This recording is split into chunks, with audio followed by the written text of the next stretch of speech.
While we celebrated the success of Aladdin, the next movie was bearing down on us. It was a coming-of-age story that everyone called Bambi in Africa. I remember having seen a documentary called The Eternal Enemies, Lions and Hyenas. I mean, it was so incredibly powerful and dramatic and intense. And I thought, wow, if this movie could have captured, you know, a tenth of the power of this documentary, then it would be terrific. He's just saying hello. He's saying hello to you, by the way.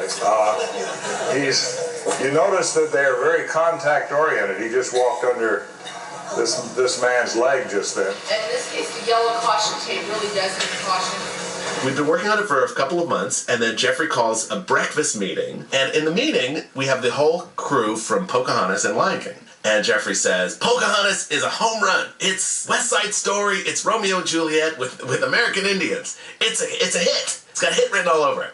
Lion King, on the other hand, is kind of an experiment. We don't really know if anybody's going to really want to see it. And after that meeting, absolutely no one wanted to work on Lion King. No one had any faith in that movie, which is actually, if there's a lesson in the Lion King, it's nobody knows nothing. We start with Simba in a secluded glade. He's kind of contemplating life when he looks up and sees the stars and is reminded of... The kernel of that idea is something that actually originated with me. It was really about that moment in each of our lives in which we sort of have to grow up and take responsibility. We have to take our place in the circle of life.